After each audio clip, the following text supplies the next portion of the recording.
Halo Emma, senang bertemu denganmu hari ini. Sebelum mulai, bagaimana kabarmu?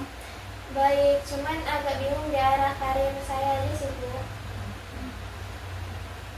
Terima kasih ya sudah datang. Iya, Boleh ceritakan apa yang membuat kamu datang ke layanan karir hari ini?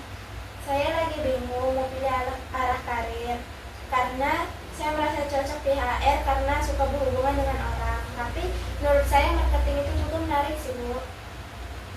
Saya juga kepikiran S2 karena suka akademik, tapi takut nggak mampu. Aku sebenarnya nggak yakin minat sama kemampuan aku paling cocok di mana juga. Baik, saya mengerti dari pilihan-pilihan itu, apa saja yang sedang kamu pertimbangkan lebih serius? Nah, HR, marketing kreatif atau lanjut kuliah, tapi semuanya bikin saya ragu. Kalau boleh tahu, faktor apa yang paling membuat kamu bingung? Takut salah pilih sih, Bu. Aku merasa belum terlalu ngerti diri sendiri, minat sama kemampuan aku itu sebenarnya apa, cocoknya di mana gitu. Oke. Baik, informasi apa yang sudah kamu punya tentang pekerjaan-pekerjaan tersebut? Nah, kalau untuk informasi, untuk HR aku udah baca-baca tugasnya. Marketingnya aku lihat beberapa portofolio teman-teman aku. S2 juga aku udah lihat persyaratannya. Dari cerita kamu tadi, sepertinya kamu kebingungan ya, datang dari belum jelasnya minat, kemampuan, dan nilai pribadi. Untuk membantu memperjelas gambaran itu, menurut saya, kita perlu menggunakan beberapa tes minat, bakat, dan kepribadian. Bagaimana menurut Emma? Iya. Boleh. Sebelum lanjut, aku ingin menjelaskan dulu ya. Tes itu bukan alat yang menentukan masa depanmu. Tes hanyalah alat bantu untuk memahami diri lebih baik. Tidak ada benar atau salah dalam mengerjakan tes, dan nanti hasilnya akan kita bahas bersama. Kita juga akan menyandingkan hasil tes dengan pengalamanmu. Jadi tidak digunakan. Baik, Ibu, saya setuju. Tes yang akan kamu jalani yaitu tes aptitude, tes minat, dan inventory kepribadian kerja. Total waktunya sekitar 3 jam untuk aptitude, lalu setelah istirahat ada kuesioner minat dan kepribadian. Minggu depan kita jadwalkan sesi interprestasi ya. Iya, Ibu. Ingat ya, skor itu bisa dipengaruhi kondisi hari ini. Kita akan bahas hasilnya dengan fleksibel. Sebelum aku jelaskan, menurut kamu, setelah mengerjakan tes kemarin, pekerjaan apa yang terasa paling cocok? Menurut saya yang paling cocok tuh kayaknya HR deh, atau enggak pendidikan. Tapi marketing juga masih menarik sih, Bu. Baik, dari aptitude kamu, kemampuan verbal dan abstrakmu tinggi. Ini sangat mendukung pekerjaan analisis, pendidikan, HR atau training development. Lalu dari minat riasek, skor sosial dan artistik kamu paling menonjol. Ini cocok untuk pekerjaan yang melibatkan manusia dan kreativitas.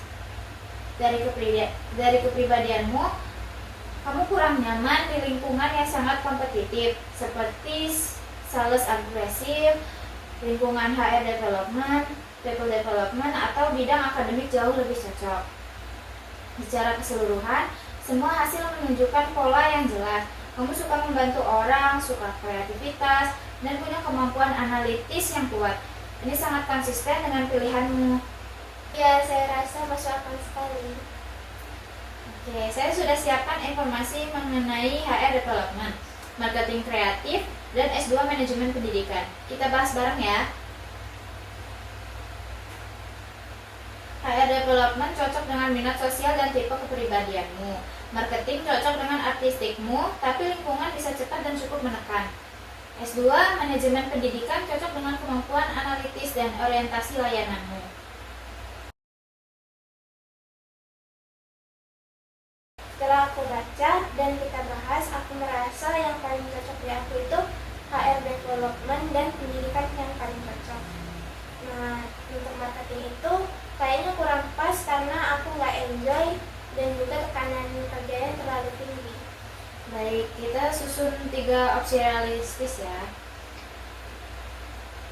Opsi pertama itu HR Development. Minat sosial tinggi, aptitude verbal tinggi, kepribadian sesuai prospek kerja bagus. Yang kedua itu ada S2 Manajemen Pendidikan, sesuai service orientasi, cocok untuk karir akademik atau training, didukung kemampuan analitis. Yang ketiga itu training dan education staff tanpa S2, menggabungkan HR dan pendidikan. Kayaknya aku mau fokus ke HR development dulu, sambil menyiapkan diri untuk S2 setelah bekerja 1-2 tahun. Baik, kita buat rencana konkret ya. Minggu ini kita membuat CV khusus HR sama membuat profil LinkedIn. Minggu depan kita mengikuti webinar HRD sama wawancara informasional